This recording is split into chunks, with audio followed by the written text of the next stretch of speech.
Dans la lecture de ce jour, frères et sœurs, Maître Paul, par sa seconde épître aux Thessaloniciens au chapitre 1, nous parle de la souffrance et de ce qu'elle implique, pour ceux qui la subissent, d'une part, mais également pour ceux qui l'infligent, d'autre part. Ainsi, il nous explique que c'est par elle, à l'instar de notre Seigneur Jésus-Christ, que nous préparons notre entrée au sein du royaume du Père. Car la souffrance joue chez l'homme, qui l'accepte en esprit, un rôle purificateur, pourrait-on dire. En effet, elle vient en premier lieu balayer le superficiel que l'on s'échine tous, malgré nous, à cultiver, nous renvoyant ainsi systématiquement à l'essentiel. Elle nous fait comprendre que la matière est somme toute passagère, et que cette dernière ne passera en aucun cas les portes du royaume du Dieu roi. À l'instar de la cosse de graines, qui également ne survit nullement au développement de la plante, dont elle renferme pourtant à un certain moment le potentiel futur.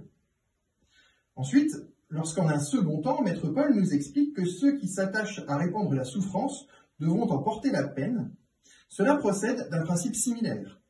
Si en effet, recevoir correctement la souffrance imposée permet de relativiser les choses impermanentes, s'attacher à une logique de vengeance liée à la matière par des chaînes intangibles, celui ou celle qui s'y essaierait. De sorte qu'on entrerait ainsi en une logique comptable, sorte de mathématisation du monde, focalisant notre attention sur la forme juridique des rapports humains et non sur la liberté en l'esprit. C'est pourquoi, en ce dimanche, frères et sœurs, je souhaiterais que nous nous focalisions sur les actions concrètes que nous pourrions entreprendre et qui permettraient dès lors de nous éviter pareille torpeur de l'âme.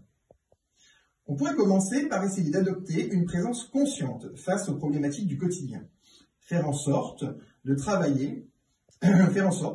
faire travailler notre intelligence au lieu de produire des réponses toutes faites, dénuées de toute forme d'empirisme et de considération.